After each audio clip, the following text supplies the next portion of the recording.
Regresamos aquí a Fórmula Financiera y tenemos en la línea a Fausto Pretelín, él es analista internacional. Como siempre, Fausto, muchas gracias por tomarnos la llamada.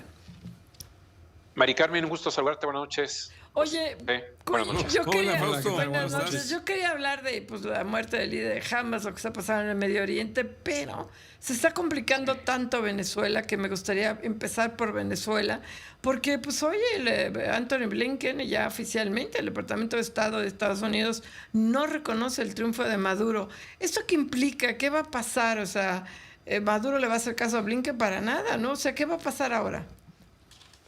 Mira, Mari Carmen, el tamaño del fraude, al parecer, es gigantesco, que tiene pocos elementos Maduro para poder defenderse. Es decir, al día de hoy, el órgano electoral que él controla no ha podido demostrar o mostrar todas las actas del escrutinio o de las elecciones del domingo pasado allá en su país. En cambio, la oposición sí, es decir, la oposición ha tenido ya la muestra de 82% de las actas, y es el triunfo inobjetable de Edmundo González. ¿Qué va a pasar? Que Maduro sigue dividiendo América Latina, que sigue atornillado al poder, a la silla, y ese es un elemento muy complejo porque si bien es cierto que María Corina Machado tiene las actas, Maduro tiene las armas. Sí, Fausto, ¿cómo estás? Te saluda Marco Antonio Mares, muy buenas noches. Hola Marco Antonio, buenas noches. Fausto, con el gusto de saludarte, quisiera que nos hicieras un comentario de lo que es la posición que presentaron hoy México, Brasil y Colombia. ¿Qué es lo que te parece a ti esta posición conjunta que emitieron a través de un comunicado en donde lo que están pidiendo es que se presenten los resultados, las pruebas de las elecciones?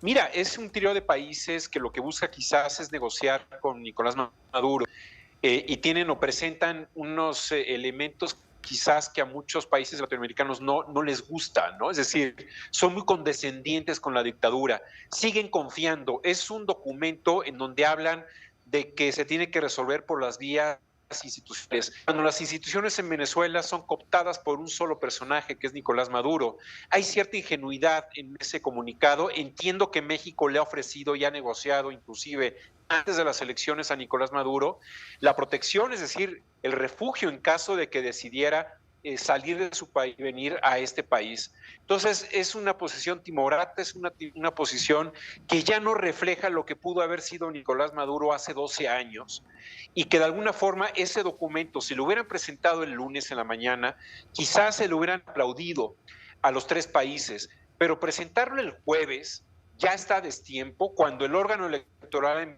no ha sido capaz de demostrar por qué ganó Maduro, las cifras, los documentos y las actas. Es un sistema totalmente de desconfianza. Totalmente. Oye, Fausto, cuéntanos un poco. Hay uno de los personajes, obviamente, que está dentro de la oposición que llama mucho la atención, más allá del candidato opositor que muy posiblemente ganó, pero más allá de ello está María Corina Machado.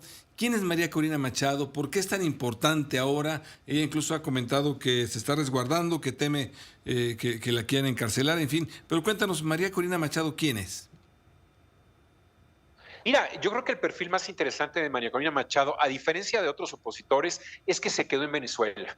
Es decir, no se fue a Colombia, no se fue a España, no se fue a Estados Unidos, no salió del país y de alguna forma eso le hizo ganar en la oposición muy importante. Por eso, más de 2 millones de personas salieron a votar por ella hace algunos meses en unas elecciones primarias para que fuera la candidata opositora y que fue la que unió prácticamente a todos los partidos opositores.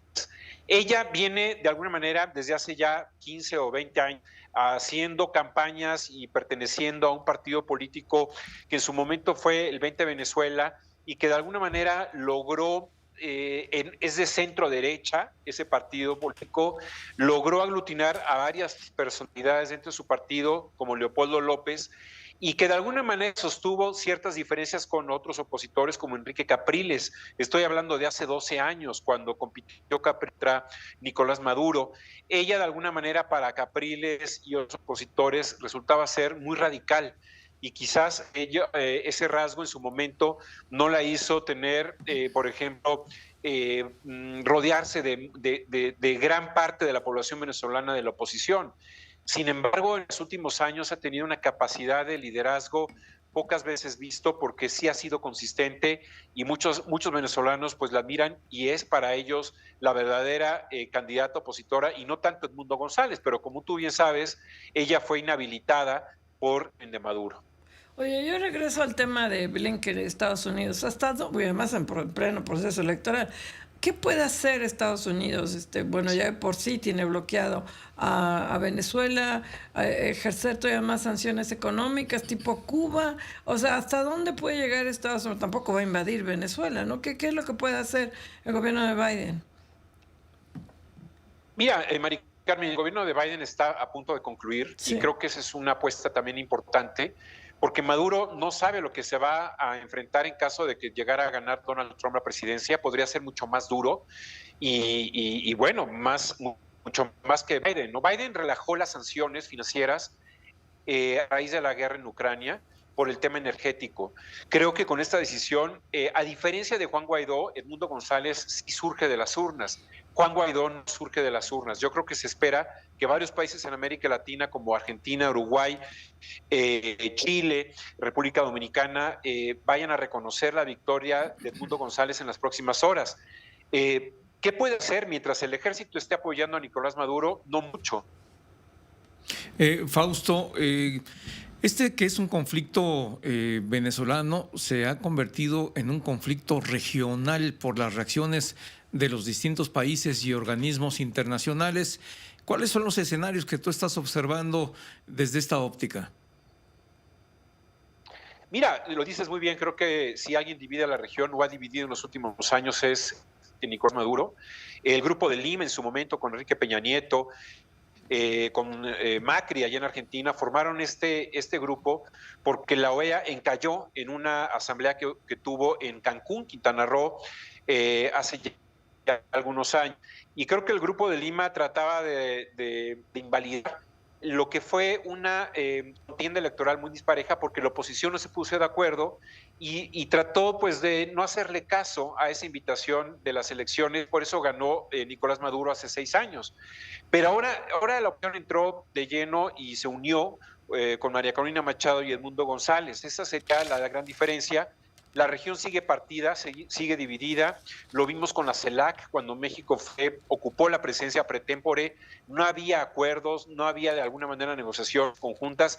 Y creo que esto, a raíz de la decisión que ha tomado inclusive Blinken, nos va a partir también a América Latina, nos va a dividir. Habrá aquellos países que sí reconozcan a Maduro y habrá otros que no lo hagan. Así es, desde luego, Fausto. Pues vamos a ver. Ahora, el tema de México, que ya lo comentabas, en ese sentido, ha sido muy complicado para el presidente López Obrador con Venezuela. Al final, bueno, estamos viendo esta declaración conjunta. Qué bueno que la haya, pero sí ha sido un tema bastante complicado.